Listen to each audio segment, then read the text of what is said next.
Bonjour à tous et bienvenue à cette émission Visitation divine, chers amis. Je suis le pasteur Ivan et le but de cette émission, c'est de vous partager simplement des témoignages, des visitations divines, miracles, prodiges, signes, percées que Dieu a fait dans la vie de nos frères, de nos sœurs partout dans le monde entier.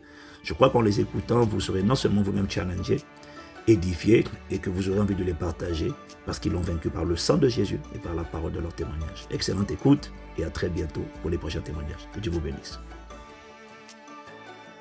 On commence cet épisode 6 avec le témoignage de Josué qui a été délivré de l'addiction aux drogues et à la cigarette. Bonjour, je m'appelle Josué, j'ai 22 ans et je prie à l'église Impact Centre Chrétien au campus de Lyon. Je tenais à vous partager ce témoignage parce que Jésus-Christ existe vraiment, mes frères, mes sœurs. Jésus-Christ existe, Jésus-Christ est vivant et il peut agir dans la vie de tous ceux qui lui font confiance, tous ceux qui mettent leur confiance en lui. Je tenais à vous partager ce témoignage en commençant par d'abord le fait que je fume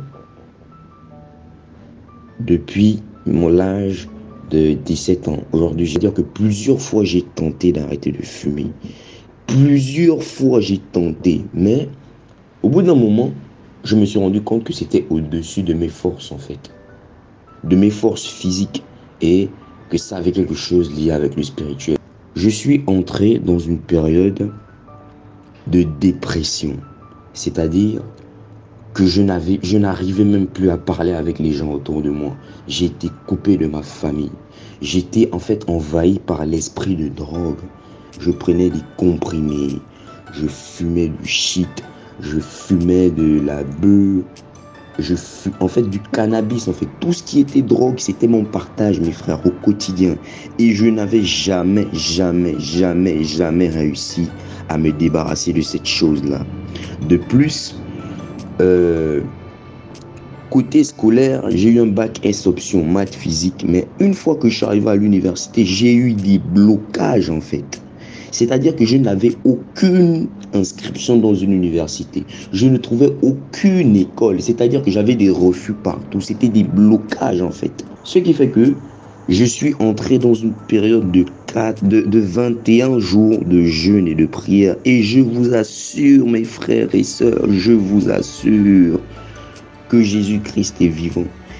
Il m'a délivré du joug du démon de la drogue. C'est-à-dire que je suis complètement dégoûté de ces choses-là jusqu'à aujourd'hui.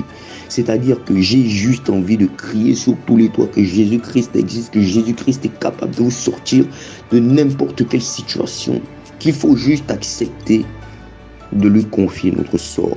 Outre cela, en ce qui concerne ma scolarité, mes frères, je vous assure que j'ai reçu, moi qui n'avais aucune inscription dans un privé ou dans un public, j'ai eu une inscription dans un privé et j'ai reçu 88 propositions d'offres d'alternance en fait. Mes frères, Jésus-Christ est vivant. Jésus-Christ est vivant. Alors, c'est ce témoignage que je tenais à vous partager à l'heure actuelle où je brûle de foi. Et j'ai envie de crier sur tous les toits que Jésus-Christ est vivant. On poursuit avec le témoignage de Teresa qui a été délivrée du rejet. Bonsoir, je m'appelle Thérésia et je viens témoigner de ce que Dieu a fait pour moi depuis le début de ces 21 jours. Alors, ça fait plusieurs années maintenant que je lutte contre le rejet. C'est-à-dire que depuis que je suis petite, j'ai été livrée à moi-même, j'ai été abandonnée et malmenée et placée en foyer. J'étais vraiment seule et à cause de ça, le rejet et la solitude en fait s'est élevé dans ma vie. Et depuis que je suis connectée à cette famille spirituelle, je veux sortir de là, mais j'y arrive pas. Parce que depuis mon enfance, en fait, j'ai pris l'habitude de me soucier de ce que les gens pensaient de moi. C'est-à-dire que j'étais en quête d'amour. Du coup, je faisais absolument tout. J'avais l'habitude de faire tout ce que je pouvais pour que les gens m'aiment, pour que les gens m'apprécient, pour pour que les gens puissent être auprès de moi, pour qu'ils ne puissent pas m'abandonner. En fait, j'avais juste peur d'être livrée à moi-même, d'être encore abandonnée, en fait, de revivre ce que j'avais déjà vécu dans mon enfance. Du coup, je m'accrochais beaucoup aux personnes qui étaient là, qui étaient auprès de moi, et j'avais peur. En fait, j'avais vraiment peur de faire quelque chose qui allait les éloigner de moi, les écarter de moi. Du coup, j'arrivais pas à être moi-même avec les autres. J'étais là, je me souciais, je me disais, mais attends, qu'est-ce qu'ils vont penser de moi? Je me souciais toujours du regard en fait qu'ils avaient sur moi. J'ai commencé à rejeter également l'amour que les autres avaient pour moi. C'est-à-dire que quand une personne commençait à me montrer trop d'affection, commençait à montrer que j'étais importante pour elle, commençait à montrer que, qu'elle m'aimait en fait, que la personne m'aime. Je commençais en fait à travers mes actes ou à travers une parole ou à travers un geste en fait, sans m'en rendre compte, je repoussais la personne et je ne m'en rendais même pas compte. Et c'est vraiment une sœur de l'église qui me l'a fait remarquer il y a pas longtemps. Et c'est vrai, c'est vraiment de là que j'ai pris conscience que non, faut que ça change parce que je peux pas vivre comme ça. Je peux pas toujours craindre de ne pas plaire aux autres. Je peux pas toujours craindre en fait, vivre dans la peur d'être rejetée, d'être abandonnée à chaque fois. En fait, il faut que j'avance. Et pardon. Et du coup, aujourd'hui, avant de me connecter à la prière, je suis tombée sur le témoignage de la sœur Joëlle sur ICC Smart. Non, c'est sur le podcast.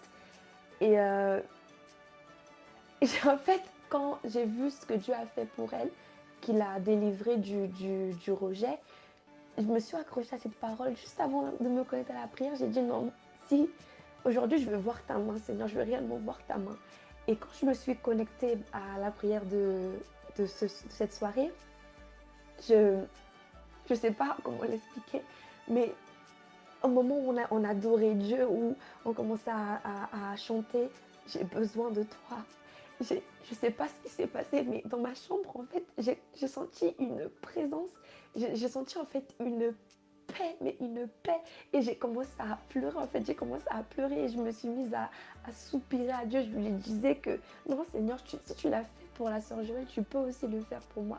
Aide-moi parce que j'ai besoin de toi, en fait. Je ne peux pas continuer à être comme ça, je ne peux pas continuer à être emprisonnée dans cette prison. Sors-moi de là, papa, j'ai besoin de toi.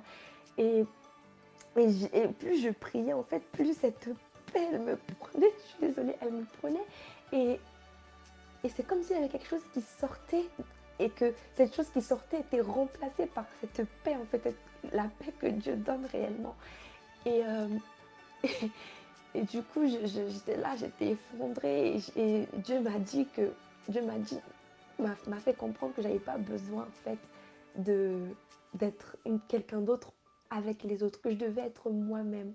Parce que depuis le début des 21 jours, je commençais en fait à me rendre compte que en fait, plus les jours avançaient et tout ça, j'avais plus cette obstination de vouloir plaire aux autres ou d'être comme ça ou d'être comme ci pour leur faire plaisir. En fait, c'était comme si je m'en fichais en fait, en gros, de ce qu'ils pensaient. Et en fait, j'étais là, je me questionnais, je disais, mais comment ça se fait? Pourquoi? Qu'est-ce qui se passe? Et aujourd'hui, en fait, Dieu m'a juste dit que je suis en train d'agir. Je veux, en fait, je peux te sortir de là, en fait. Il faut juste que tu me le demandes. Et aujourd'hui, j'ai vraiment soupiré auprès de lui. Et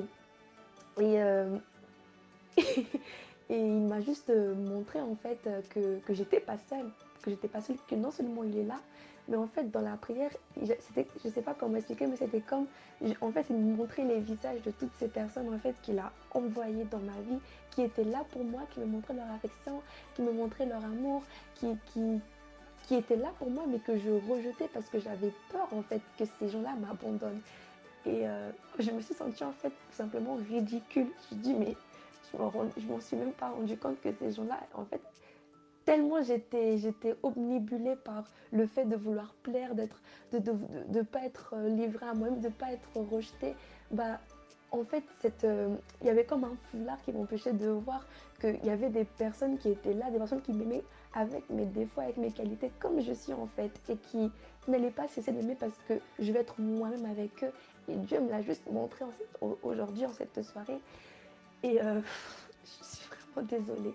C'est juste que j'ai pas l'habitude de ça et c'était juste incroyable. Donc je voulais vraiment prendre le temps de partager ça parce que je sais qu'il y a plusieurs personnes qui ont besoin d'entendre ça et qui ont besoin de sortir de cette forteresse parce que c'est horrible.